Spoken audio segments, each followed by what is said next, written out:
everyone. I'm Daleen. I am the international social media influencer for Endo Support United. Today I'm with our Deputy Director, Beth McCohen. She is based in England. And we have a really special guest today. She's also one of our members. Her name is Victoria Billy. She's from France. So what we'll basically be doing today is we'll just be chatting about how the attitude is in our various countries towards endometriosis, and also what the treatments are in our various countries and how they compare. Victoria also has her own page on Instagram dedicated completely to endometriosis. We will definitely be sharing the handle with you after our chat. Thank you so much for taking the time out just to watch this, and we really hope that every little bit of information helps. If you have any questions, please send us a message directly from our page on Facebook, Endo Support United, or on Instagram. One of our dedicated ladies will always be there to answer any questions that you have. I will be handing over to Beth. She will be taking it from here. Thanks again. Oh, thank you so much, Daleen. So before we start off, Victoria, would you mind telling us a little bit about yourself and what you do? Yes, sure. So hello everybody. Thanks for watching us and listening to us. So my name is Victoria. I live in Paris and I'm 18 years old, and I was discovered with endometriosis when I was only 14, but the symptoms started when I first had my period when I was 10 years old. And well, as everybody, I really struggled with a lot of pain. At the beginning, the doctors told me that obviously everything was in my head and it couldn't be endometriosis because I was too young. Then I was diagnosis, and it was really hard at the beginning because 3 years ago in France we didn't talk that much about endometriosis, and when the media, for example, talked about endometriosis, they always pictured a woman about 30 or 40 years old who struggle to have kids, but never ever talked about teenagers who can suffer from this disease. So I felt really alone, and so last year I created my own Instagram account about endometriosis because I really wanted to help teenagers to go through endometriosis and help them to have a better life with their disease, and to show them that even though endometriosis is really bad, it hurts as hell, and it's probably the worst pain in world, but you can also have endometriosis and have a beautiful life, and that you can be successful, and that not everything is as black as the doctors told us. Oh, 100%. That's amazing. Thank you so much. We love your Instagram page. It's incredible. I think you're so brilliant for doing all of that, and thank you for sharing that with us. So where are you currently? Daleen, I'm going to ask you the same question in a second, but Victoria, where are you currently in your kind of journey with endometriosis? Well, I had my first surgery in March. I had another one in June of 2020, but the surgery of 2020 wasn't successful at all because I was operated by a surgeon that wasn't that a specialist as I presumed. And so he did some mistakes in my belly, and so he had to repair everything in March, and I was really lucky to be handled in one of the best center of endometriosis in France, which is in Paris. And so now I'm quite in a good place actually with endometriosis. I don't have any pain at all since March, which is kind of a relief because I had to rest in bed for 4 months before that surgery because it was really bad and really crazy. So right now I'm quite in a good place. I do everything I can in a holistic way so I can support my body. So I have a special alimentation to avoid any inflammation in my body and to avoid to increase the pain. I also do physical therapy, so I can help my body to recover from that surgery and to prevent any inflammation and any pain. So basically, that's how it works for me now. And also, I started yoga and meditation, which indirectly really helps for my endometriosis because it really helps me to handle every emotion, every stress, to stretch my body, my articulation and all. And that's really amazing, actually. Oh, that's so good. I'm so glad you're in a better place now after going through everything that you did. So thank you so much. So Daleen, before I ask you the same question, do you want to tell everyone a little bit about yourself and what you're up to at the moment? Sure. Thanks, Beth. I am 34 years old. I am from South Africa. I actually gave up a career in banking after 12 years to go back to studying full-time. I actually just started working now again, which I find is actually helping. My pain is a little bit less at the moment. I'm finding it a lot easier to deal with the pain than I used to. So yeah, I find that keeping busy is actually helping. There are obviously some days where I can't do as much as I'd like to, but what I've learned is that I can't push my body further than it wants to go. So I've learned that I need to start listening to my body. If my body says no, then it's no. But on days when I feel good and my body isn't retaliating at all, I feel like Superwoman, honestly. Oh, definitely. No, that's brilliant. Thank you so much. So what's your journey with endometriosis been like up to now? It's actually been really hectic. I didn't know what it was. I went to the doctor. I had excruciating pain.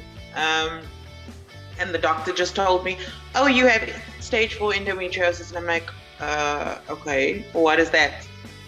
But needless to say, the doctor didn't bother explaining what it was. So I've had 3 surgeries so far. Similar to Victoria, with a doctor not doing what he was supposed to, actually resulted in my 3rd surgery, where my ovaries was stuck to the back of my uterus and had to be cut out. They were all stuck and fused to my spine. So my sciatic nerve is damaged as well. But like Victoria as well, I started with little bits of yoga on the days when I feel that I can. But luckily I've got a good support system when it comes to that. And my support system understands if I say no, I can't do this today, they understand it. So luckily I haven't had to go for another surgery. I think it's been 2 years now. So I'm finding different ways to manage the pain. I've started taking magnesium supplements and just something to help with the general anxiety that comes with it.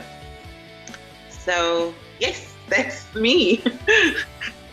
Oh, thank you. That's great to hear that you have such a good support system in your life. I think it definitely makes it a lot easier because endometriosis can be so debilitating and hard, and it can actually put a real strain on relationships, I think. So it's always really lovely to hear when someone has a good support system. So thank you both for telling us about yourselves. So moving on to kind of the attitudes to and treatment of endometriosis in France and in South Africa, how would you both describe how endometriosis is treated medically in your individual countries? Of course, it can vary a lot person to person, so obviously focusing on your own experience is completely fine. But yeah, in summary, what would you say there?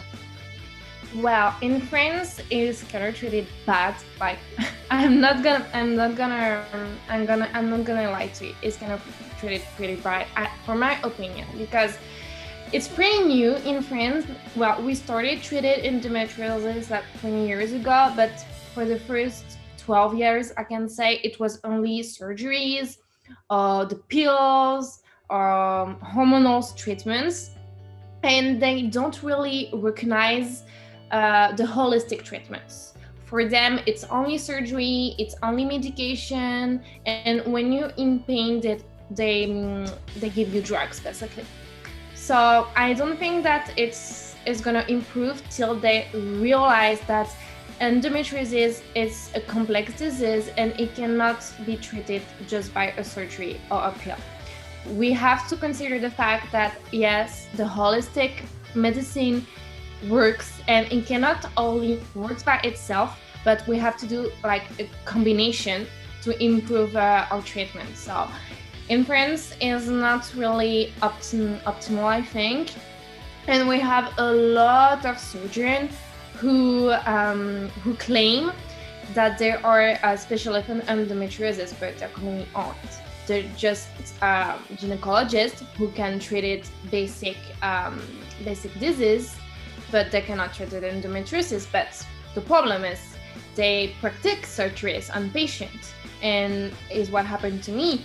First, at the beginning, I was treated by what I thought was a specialist in endometriosis, and so he practiced 2 surgeries over my body, and it wasn't a success because he wasn't that specialist, or maybe not too qualified for my type of endometriosis because I have stage 4, so that's maybe why. But we don't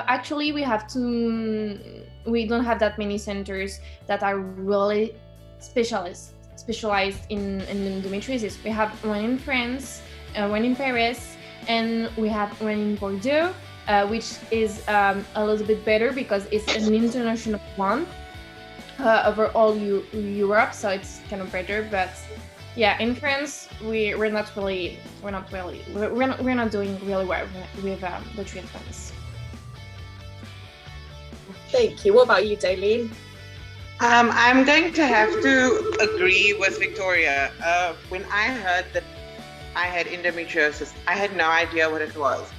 Nobody could tell me what it was. I had to research it basically on my own. Like she says, doctors are so inclined to just want to do surgery, and when you go in for medication or you request medication, it's the health practitioners have such an issue with giving you medication because they think you just want drugs for whatever reason, and they don't actually take the time out to see exactly what it is that's wrong with you. And I didn't know that South Africa had specialists until a doctor at one of the provincial hospitals actually said to me, but you know what? We actually can't help you anymore. There isn't anything we can do. We are going to need to refer you to a specialist. And my own gynecologist couldn't even tell me that. And these specialists are booked months in advance. So I had to travel basically 4.5 hours just for an appointment with this doctor. And once he saw that my ovaries and my uterus was fused to my spine, he actually said, you know what, my book is so full, but you need to come in. I need to see you. This is urgent. And it's actually so sad that there are so many women and young girls, especially now, struggling with this, and they don't have anybody to help them. Everybody's just telling them, it's in your head, take a pain tablet, go lie down, or you don't look sick. The stigma that comes with endometriosis is sad, and it is so debilitating. And I feel that the healthcare professionals should really do more to do proper research for endometriosis. I mean, they've got a thing, there's a treatment now that they're suggesting to give patients testosterone derivatives in order to reduce the pain. And I was put on Zoladex for 6 months, and which, if you know what it is, it mimics menopause. So I was basically put into medical menopause, and I had just turned. I have no kids. Doctors have been telling me since I was first diagnosed, it's not going to happen. My specialist actually suggested that we do fertility treatments. And I mean, being 34 and not having kids, people keep asking, like, when are you going to have kids? Don't you want kids? And it's actually so sad because I don't know how to answer them anymore. Because it's actually annoying to have to explain to people constantly what this disease is. And people think because you don't look sick that it's just something that you're making up. It's sad, really. It definitely is. It's really sad. And I wanted to add also that in France, they're not really focused on women who have endometriosis. They're focused on women who cannot have kids. And that's a really different thing. Like, if you're if you're in your 30s and you want badly to have a child and you have endometriosis, then you have the red carpet of endometriosis treatments. But if you're 18 or 14 like I was, and clearly you don't want to have kids, well, they told you, oh, well, miss, we cannot do anything for you. Because they're basically focused on fertility. And, well, fertility is a really issue when you have endometriosis. Like, I cannot tell the feeling that we want to have kids, but you can't. That's really a problem. And I'm not gonna say the controversy, but this is not the only issue. And in France, they really need to open their eyes about it. I agree. I completely agree. Yeah, definitely. And I think the thing is, it's kind of ironic because by ignoring younger people who have endometriosis and symptoms of endometriosis, by not treating them until they're older, you've possibly allowed them to become infertile. Whereas if that treatment had been given 10 years earlier, they may never have had an issue getting pregnant. So it's kind of a vicious circle, and I think this conversation is really showing how it is such a global issue, and all over the world things need to change for women of all ages and all walks of life and everything, because there are so many symptoms and issues that endometriosis bring. And of course, like you said, Victoria, fertility is a big one of them and it's incredibly important. That doesn't mean other symptoms aren't also debilitating and vice versa. It's unfortunately not an illness that comes with one symptom. It has an endless list, and someone who struggles with infertility is probably also, a lot of the time anyway, living with other symptoms too, which also need their own treatment, if that makes sense. So yeah, I think it's a really difficult thing to go through at any age, and definitely we need much more education, I think, within the medical system, so that doctors and surgeons know the kind of best ways to treat the symptoms and the disease, if that makes sense. But thank you both so much. So kind of leading on from that, how would you describe the awareness of endometriosis where you live? Do you think people have heard of it but don't really know what it is, or haven't even heard of it? What do you think? Well, in France, there is kind of an improvement because we have few associations who are doing an amazing job, and they have campaign in the TV. We have for the global months of endometriosis awareness, there was such pretty good things that were done. And I realized, like, since 1 year ago, when I tell someone that, hey, I have endometriosis, they know what it is. They don't know how it works, but they know the name, so it's a pretty good story. And sometimes they even tell me, oh, well, my sister has it, or my neighbor has it, or my classmate has it, or someone that they know has it.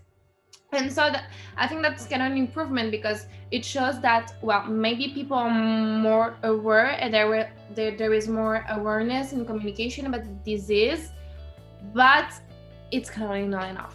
Because in my Instagram, I receive every day DMs about teenagers that they're not listened. They go to a gynecologist, and the gynecologist tell them, well, you're gonna have endometriosis. You're too young. And so I think that we have a better awareness about the population.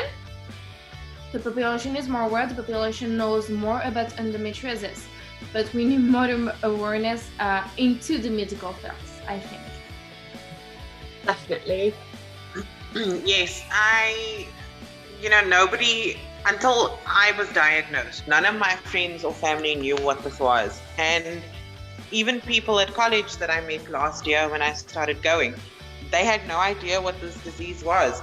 So it's just recently that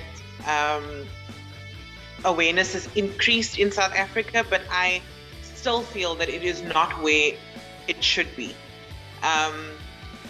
So many girls are sitting there just hearing that it's all in their head, and like Victoria said, oh no, you can't have it, you're too young. Doctors aren't really, I shouldn't actually say doctors aren't really, most healthcare professionals aren't really concerned with doing more research into what's wrong with the patient, because as a patient, I feel that I shouldn't have to know more about my condition than my doctor does. And like you were saying, Beth, there's so many women sitting with other leading diseases as well that stem from endometriosis. I have fibromyalgia as well, sciatica because of my damaged sciatic nerve, and each treatment needs their own, or each symptom needs their own treatment, as you said. But what happens is the doctors prescribe pain medication for that specific symptom, but they don't think about the after effects or the side effects of that medication on another organ of your body. Like, I was prescribed pain medication that after taking it for a year, I discovered it was bad for my kidneys. So, you don't, as a patient, you don't actually know what to do, because you are so reliant on the healthcare system.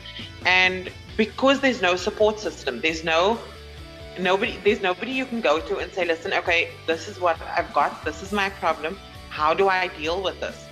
And most of my information that I have now comes from doing my own research, and obviously finding Endo Support United on Facebook, just in order to have people that I can speak to that understand what is going on, because not everybody is willing to understand it. And it's scary that something that affects so many lives, not just the patients, but their families and their work life.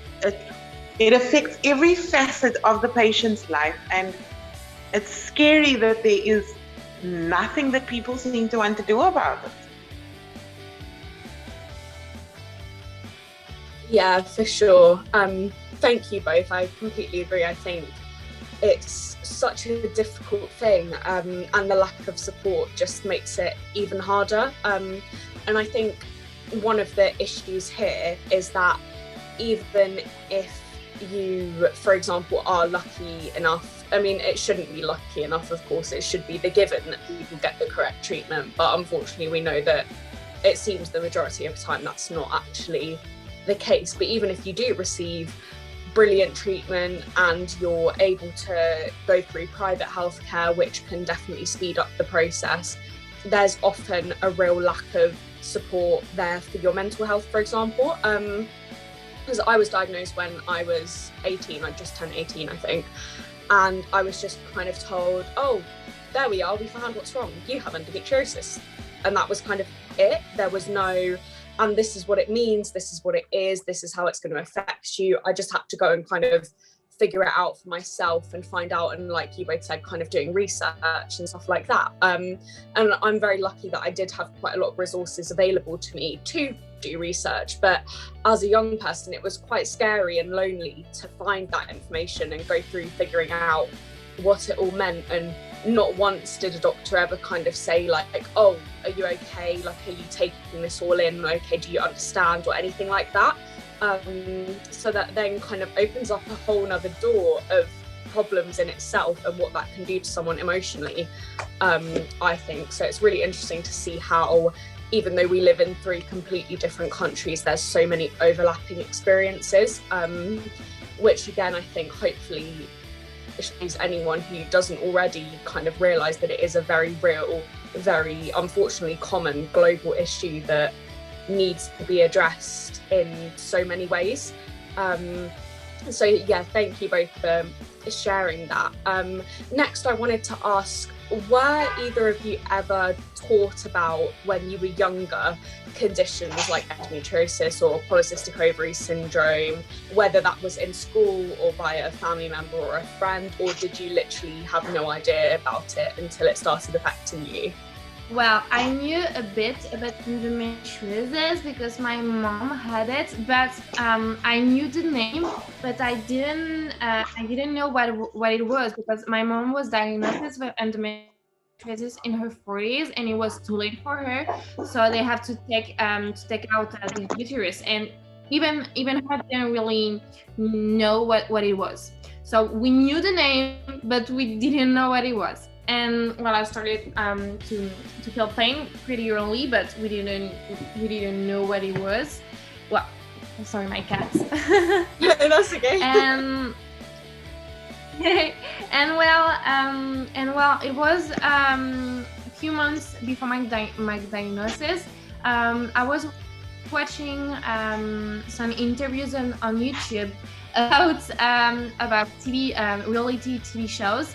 And one of the girls has endometriosis, and she was talking about it in the interview and describing her pain.